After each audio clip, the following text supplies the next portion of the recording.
Ang susunod na programa ay rated PG. Ito ay nangangailangan ng patnubay at gabay ng magulang para sa mga batang manonood.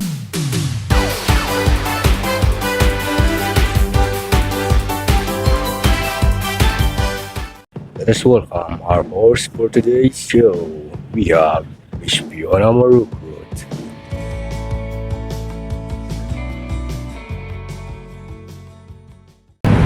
Another day, another sleigh. It is I, the one and only Fiona Marukut, and welcome to the Marukut Show.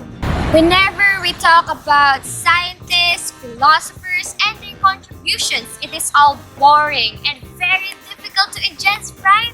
Well, we are going to talk about these scientists and philosophers' contributions to science. But of course, this topic will not bore you. In fact, whoos and wows will be heard everywhere. Because this is going to be a fun and interesting ride. But before all of that, we will be showing you a viral video clip. Watch this. Good morning, everyone. Today we are going to talk about chemistry. So, do you have any idea about chemistry? You know that I love chemistry. I know that we will talk about matters, atoms, periodic tables, and molecules. I love chemistry, Mom! Thank you, Tanea. And of course, today's program won't be complete without our guest for today's show. And I won't make you guys wait any longer. Let us welcome our first guest, Mr. Tristan Arceo. I am Tristan Andre Villarceo, and for today's show, I will be informing you about Joseph J. Thomson's contribution and a bit of additional information about him.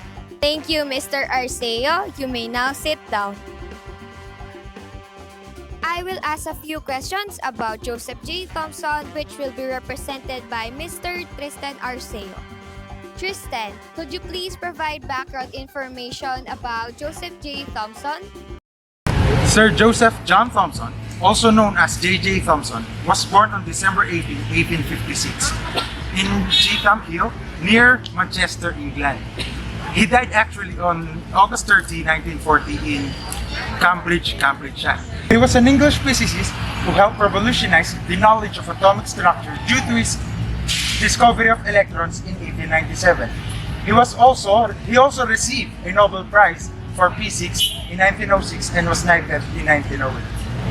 Thomson used a cathode ray tube to conduct an experiment that showed that there are small particles inside the atoms. This discovery identified an error in Dalton's atomic theory.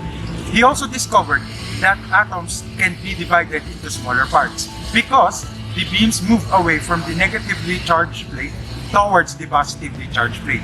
Thomson knew that the particles are negatively charged. He called these particles corpuscles, but now these particles are called electrons. Thomson changed the atomic theory to include the presence of electrons. He knew there must be positive charges present to balance the negative charges of the electrons. He proposed a model of an atom called the Bloom-Pudding model, in which negative electrons are scattered throughout soft blobs of positively charged material. Well, Thomson had a lot of contributions to science. Thank you for those very informative facts about Thomson, Tristan. I'm sure that our viewers were amazed by those informative facts about J.J. Thomson. Now, let's move on for our next guest. We have Miss Geraldine Sazon. It is me, Jerilyn Sazon, and I will be discussing Neil Bohr's contribution to science, and I will also inform you guys about him. Thank you, Miss Geraldine Sazon. You may sit down now. Now, let's move on to Niels Bohr's scientific contributions. Miss Sazon, the floor is yours. Niels Bohr, or in full, Niels Henrik David Bohr, was born on October 7, 1885 in Copenhagen, Denmark, and he died on November 18, 1960 in Copenhagen. He is a Danish physicist who is generally regarded as one of the famous physicists of 20th century. He was the first to apply the quantum concept, which restricts the energy of a system to a certain discrete values to the problems of atomic and molecular structure. For that work, he received a Nobel Prize for Physics in 1920. whose manifold roles in the origin and development of quantum physics may be one of his most important contributions.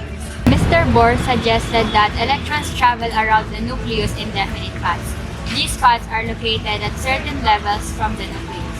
Electrons cannot travel between paths, but they can jump from one path to another.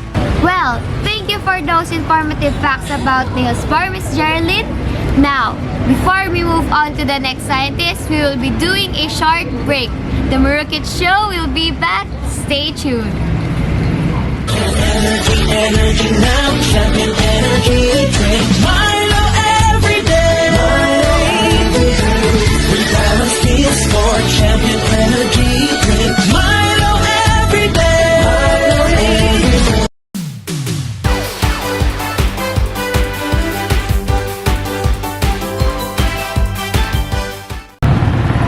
Welcome back to the Murukit Show.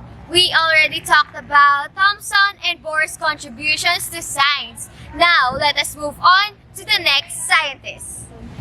Ernest Rutherford, also known as Baron Rutherford of Nelson, was born on August 30, 1871 in Spring Grove, New Zealand, and he died on October 19, 1937 in Cambridge, Cambridgeshire, England, and he is a New Zealand-born British physicist. He formulated the transformation theory of radioactivity with Frederick Soddy in 1902. In 1919, he became the first person to disintegrate an element artificially. In 1920, he hypothesized the existence of the neutron. His work contributed greatly to understanding the disintegration and transmutation of radioactive elements and became fundamental to much of 20th century's physics. In 1908, he was awarded the Nobel Prize, then was knighted in 1914 and ennobled in 1931. Element 104, Rutherfordium, was named after his honor. Well, that is very interesting. Could you please elaborate Rutherford's contributions? Rutherford had a lot of discoveries. He conducted an experiment in which he shot a beam of positively charged particles into a sheet of gold foil. He predicted that if atoms were soft, as the plum pudding model suggests, the particles would pass through the gold and continue in a straight line. Most of the particles did continue in a straight line. However, some of the particles were deflected into the sides of it and a few bounced straight back. Rutherford realized that the plum pudding model did not explain his observation. He changed the atomic theory and developed a new model of the atom. He proposed that the nucleus is a tiny, extremely dense, positively charged region in the center of an atom. Rutherford calculated that the nucleus was 10,000 times smaller than the diameter of the atom. In Rutherford's model, the atom is mostly empty space and the electron travels in random paths around the nucleus. And for our last guest, we have Miss Aisha Cowrie. My name is Aisha Kauri Macalino and I will represent and discuss Henry Moseley's scientific contribution and a little bit of information about him. You may now sit down. Miss Aisha, go ahead and inform our viewers about Henry Moseley's contributions to science.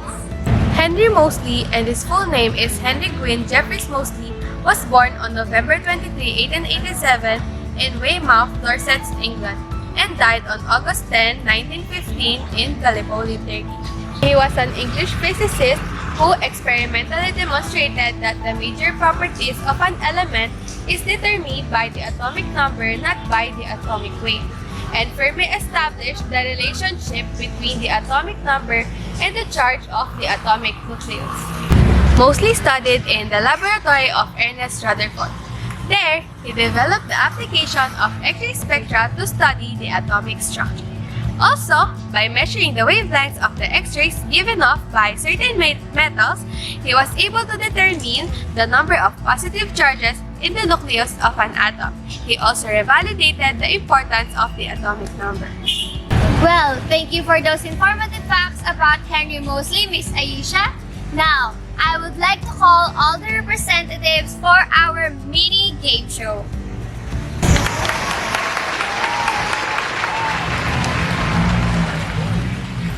Well, of course, this show won't be complete without a game.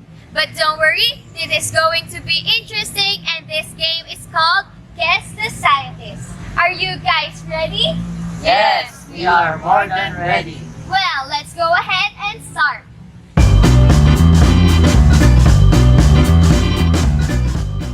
For the mechanics of the game, I will describe a certain scientist and their contributions. And of course, anyone can guess. But you must raise your hand, and the first one to raise their hand can answer the question. For the first question, he was born on November 23, 1887 in Weymouth, Dorset, England, and died on August 10, 1995 in Gallipoli, Turkey. Guess the scientist in 3, 2, 1, go! Tristan? It's Henry Moseley, right? That's a Marukit check! Thank you, Tristan. Moving on to the next question, this scientist became the first person to disintegrate an element artificially. Guess the scientist in 3, 2, 1, go! Miss Aisha? Is it Mr. Ernest Rutherford? That's the Marukit check! Thank you, Miss Aisha. Your answer is correct. For our next question, this scientist received the Nobel Prize for Physics in 1922. Guess the scientist in 3, 2, 1, go! Mr. Shandy? Is it Niels Bohr? That's the Marukit check! You got it correct, Mr. Shandy. Thank you.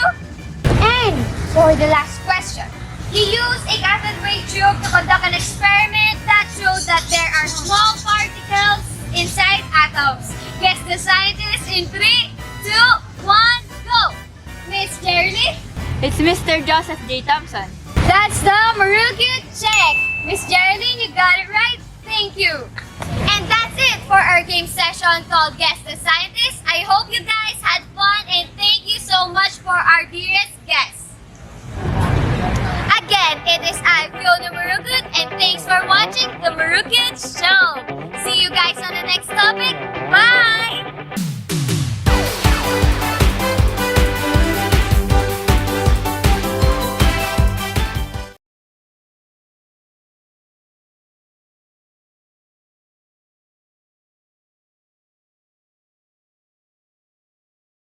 We are going to talk about this. Action!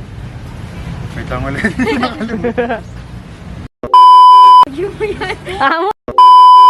Go. Tristan, could you provide... Again, it is I, Fiona Marukit, and this is...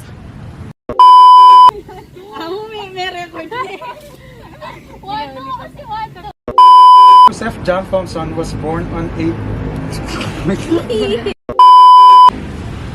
this